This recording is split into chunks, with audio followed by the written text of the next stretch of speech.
Hai, Assalamualaikum juga kepada anda semua, my dear bro and sis, my darling sekalian. Hai, apa khabar? Sihat ke? Saya harap semoga anda semua sentiasa berada di dalam keadaan sehat sejahtera, lindungan rahmat dan kasih sayang Allah. Amin ya mujib. Selamat menunaikan ibadah puasa ya guys.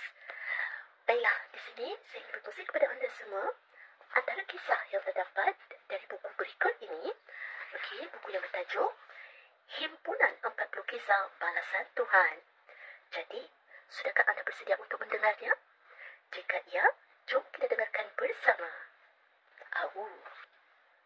Baiklah, kisah yang bakal saya berkongsi kepada anda semua. Kisahnya yang bertajuk Musibah Bersumpah. Okey, Musibah Bersumpah. Apakah kisah di sebalik musibah bersumpah ini? Anda ingin tahu? Baiklah, saya di sini pun dah tak sabar nak berkongsikan kisahnya kepada anda semua. Jom kita dengarkan bersama.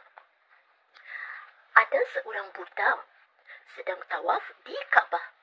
Keadaan dirinya tidak terurus. Wajahnya cengkung dan muram, menampakkan kesedihan dan rasa bersalah yang amat sangat. Sambil melangkah lesu, lelaki buta itu tidak putus-putus berdoa seperti orang yang meratap. Ya Allah, ampunilah dosaku. Tetapi aku tidak yakin engkau akan mengampuninya. Rupa-rupanya, tingkah laku lelaki buta itu sedang diperhati oleh seseorang. Dia mendengar keluhan yang diucapkan oleh lelaki buta itu. Keluhan begitu tidak sepatutnya diucapkan kerana ia keluhan orang yang putus asa. Lelaki buta itu menganggap Allah Subhanahu Wa Taala tidak akan mengampuni kesalahannya. Oleh kerana tidak mahu membiarkan lelaki buta itu terus mengeluh dengan nada putus asa, lalu dia pun menegurnya. Apakah engkau tidak takut kepada Allah kerana berkata seperti itu? Tanpa diminta, lelaki buta itu pun bercerita tentang apa yang dialaminya. Dia berkata, aku bersama seorang kawanku pernah bersumpah jika Uthman bin Affan terbunuh, kami akan tampar mukanya.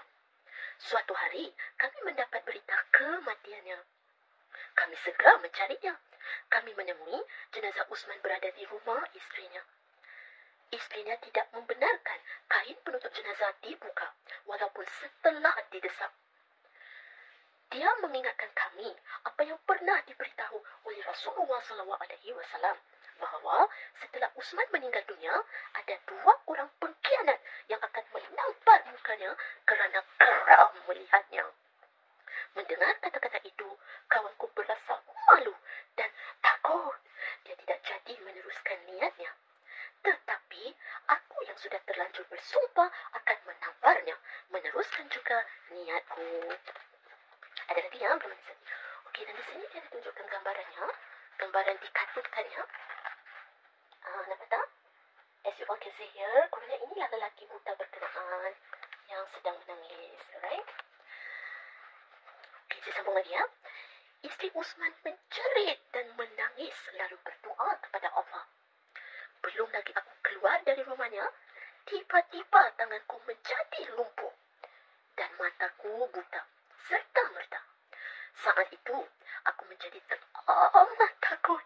Ketakutanku berlanjutan hingga hari ini. Lebih menakutkan aku adalah kalau Allah tidak mengampuni dosaku. Demikianlah balasan kepada mereka yang menghina para sahabat Rasulullah SAW disebabkan oleh rasa sakit hati, benci dan marah. Akhirnya, dia terpaksa menanggung derita seumur hidup.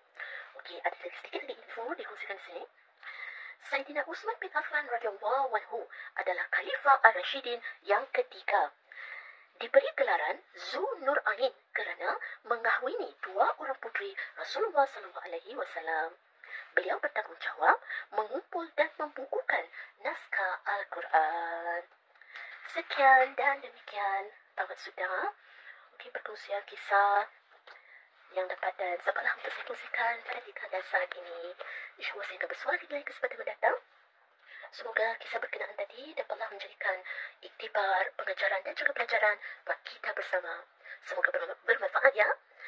Baiklah, sehingga bersuara di lain kesempatan mendatang insyaAllah. Jangan lupa jaga diri, jaga kesihatan. Fihim sila fi amanillah. Saya sayang anda semua. Assalamualaikum warahmatullahi taala